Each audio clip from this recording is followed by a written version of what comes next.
Yo guys, so welcome back to another video. Today we are going to be buying, customizing and showing you what it's like to drive the Koenigsegg Agera R, which is priced at pretty reasonable-ish, $786,799.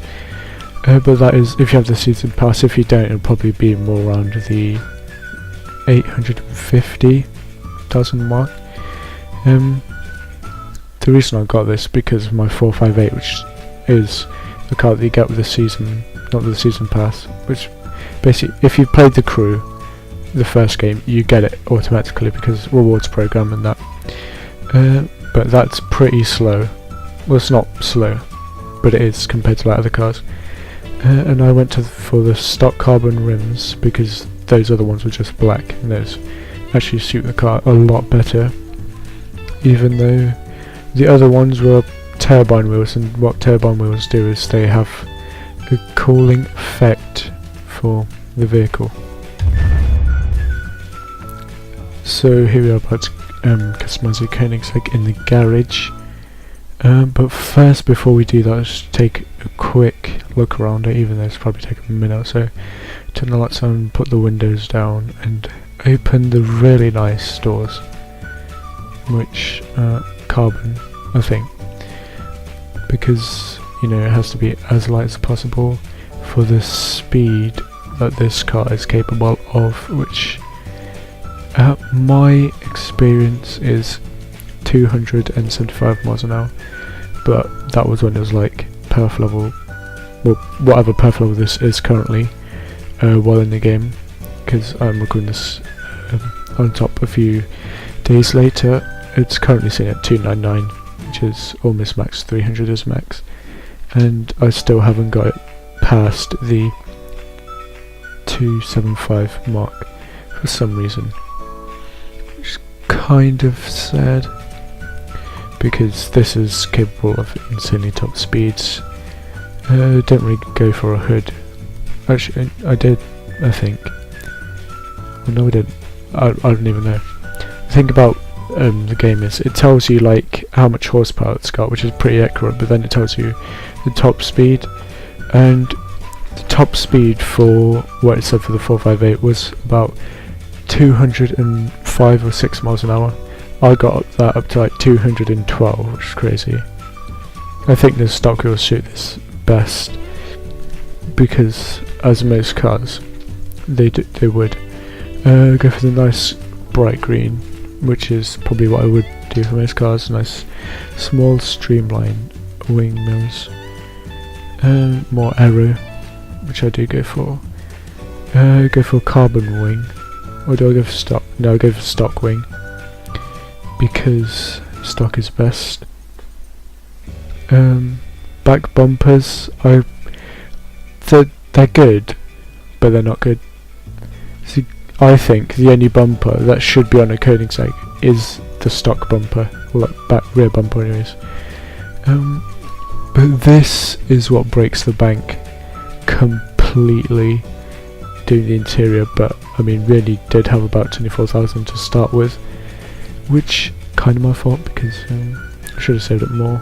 6k for the interior, which obviously more is needed, and it looks nice, the one that I chose. Then we're going to liveries, and they have some nice liveries, as you can see, the red one, which is nice, but I mean, as you can see, the one next to it, the red and the black and green, well, obviously it matches the calipers and pretty much everything, and it just looks nice. It would be better if they could cost a bit less, but I mean, this is a $700,000 car, but 10 grand isn't that much. Those liveries, the ones with like the stripes going around, they're pretty popular, and then as you can see, 2 across is really caught my. I didn't really know which one to pick, to be honest.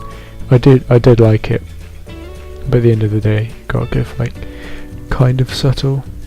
But I didn't have enough money, so I had to end the video and come back to like a day later, so I can sweat the game a lot more, come back with a lot more money. And go for, you guessed it, the black and green livery because it just matches. This car is a monster of a car when it comes to racing. You do not understand. Teo, the street, whatever, the street king, even though it's not really a king because beat him, this obliterated it, but then again that was like a 2.4 something perf level, and this is like a 2.99, so I mean, you know. But the acceleration for the McLaren P1 versus the Agera are the McLaren gets off the line better, but once you start getting up to speed, the Agera R just takes the P1 incredibly. Before I talk about how good this is racing, let me just tell you that first of all, the settings for controls are the slipperiest as possible. Of course, present day I have turned them back up to stock like normal because my controller's messed up. It doesn't really like to turn that much. Certainly if you're watching, please send me a new controller, please, because it's not really my fault, it's a mechanical fault. But I mean, I have had it for 2 years, so. But on the track, this will, on the track of the street sort of, this will obliterate, this will make mincemeat of any vehicle. Of course, I would like to max out the P1 and the Agera R, so then me and Kai can take it in a drag race. But as you can see, I went off there like crazy, and that is not me. That is not my driving. Like the crew in the first game has a lot worse handling, and if I did the exact same race, I would probably be on the road. Where am I going with this? That doesn't really make sense because this got better handling even though I'm off the road, and if the worse handling, I'll be on the road. But yeah, once you get to know this car, get to know its power, this car can take on anything. Its top speed, as I said, in real life, the Agera RS is 276 point something, but obviously with the new Bugatti something or other coming along soon, that will change.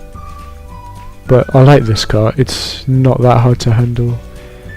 It's, you know, it's easy to keep in the reins, but if it's raining like it was then, pretty difficult. And I restarted the race because of my appalling corner which I took, which I basically got taken over by everyone, the 918, the F1 and the Zonda. But in my opinion, if you want a good hypercar in the crew too, you should get the Agera R, even though it's a bit pricey. I mean, you could just get something like the Maserati MC12 for about 400k, but I'm not sure how good that is.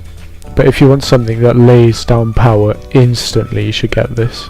Also, it's beautiful looks. But yeah, one thing I also got to say is I haven't really been uploading a lot because I've lost. Every YouTuber says this once in their YouTuber career. I think YouTube's dead, to be honest. I don't find any enjoyment in recording it. I've got a lot of Fortnite clips for the Fortnite Mech Deems 3, so you can expect that to be coming out soon. But for future videos and stuff, I think that I may not be uploading as frequently as I normally do, even though I don't really upload that frequently because my last year of college, you know, your boy's got to put his foot down to get them grades. But I will be uploading, definitely. Maybe I don't want to say once a month, but I mean it's gonna be that, most likely, even though I'll probably push out a few crew videos, Kai, some Hugo, maybe some Fortnite, even though Fortnite's dead. I started playing Fortnite earlier today for 2 games because we were playing with this random kid. Apart from that though, I've been sweating the crew. Actually, I might upload the racing the boss thing. But yeah, make sure to leave a like and subscribe for more videos like this. and I will try and be a more frequent uploader, and I will see you in the next one.